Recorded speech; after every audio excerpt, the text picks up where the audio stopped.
Assalamualaikum warahmatullahi wabarakatuh. Saya Dina Mimi Saries, BP 1910 1155 310841 dari kelas M15. Baiklah, saya akan mencoba menjelaskan pemahaman saya tentang materi dari pertemuan 1 dan pertemuan 2. Yang pertama yaitu pertemuan 1, metodologi penelitian, yaitu filsafat ilmu pengetahuan, metode ilmiah dalam penelitian dan proses penelitian. Yang pertama, pengertian filsafat, yaitu suatu cara berpikir yang radikal dan menyeluruh, cara berpikir yang mengupas sesuatu sedalam-dalamnya. Yang kedua, pengertian ilmu pengetahuan, yaitu sekumpulan pengetahuan yang tersusun secara sistematis dan runtut melalui metode ilmiah. Metode ilmiah atau disebut juga metode penelitian adalah prosedur atau langkah-langkah sistematis dalam mendapatkan pengetahuan. Metode ilmiah itu terbagi menjadi 3. Yang pertama dengan cara rasional, yang kedua empiris, dan yang ketiga sistematis.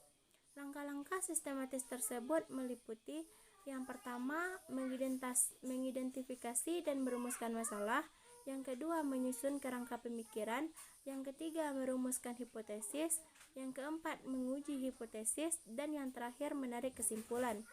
Jenis-jenis dari penelitian: yang pertama berdasarkan tujuan, yang kedua berdasarkan proses, yang ketiga berdasarkan hasil yang diharapkan, dan yang keempat berdasarkan topik luas dan kedalamannya. Berdasarkan tujuan terbagi atas 4 penelitian, yaitu yang pertama penelitian eksploratif, yang kedua penelitian deskriptif, yang ketiga penelitian analitik, dan yang keempat penelitian prediktif. Yang kedua berdasarkan proses, yaitu ada satu penelitian kualitatif, yang kedua penelitian kuantitatif, yang ketiga ada berdasarkan hasil yang diharapkan. Terbagi menjadi penelitian terapan dan penelitian murni atau dasar atau fundamental. Yang keempat berdasarkan lingkup topik luas dan kedalamannya. Terbagi menjadi 2, yang pertama studi kasus, yang kedua studi statistik. Proses dari penelitian itu terdiri dari yang pertama identifikasi masalah, yang kedua kerangka teori, yang ketiga hipotesis, yang keempat konstruk, konsep, definisi operasional, yang kelima desain penelitian, yang keenam pengumpulan data, yang ketujuh analisis data, yang kedelapan interpretasi data, 9 perbaikan teori implementasi teori, dan yang terakhir observasi. Selanjutnya materi pertemuan kedua yaitu etika penelitian dan gaya selingkuh. Yang pertama pengertian etika penelitian. Etika yaitu etos yang artinya kebiasaan atau perilaku dalam masyarakat. Penelitian yaitu aturan oleh peneliti dalam melakukan riset. Jadi etika penelitian yaitu sikap dan acuan yang harus dijunjung tinggi oleh peneliti dalam melakukan suatu penelitian agar dapat berjalan lancar. Beberapa nilai etika penelitian yaitu 1. Kejujuran, 2. Objektivitas, 3. Integritas, 4. Ketelitian dalam proses penelitian, 5. Keterbukaan, 6.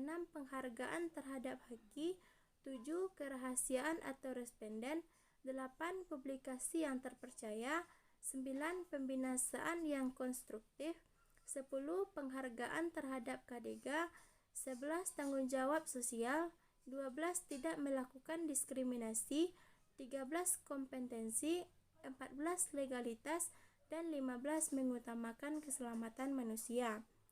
Ada 4 prinsip utama dalam etika penelitian. Yang pertama, menghormati harkat dan martabat manusia. Yang kedua, menghormati privasi dan kerahasiaan subjek penelitian. Yang ketiga, keadilan dan inklusivitas.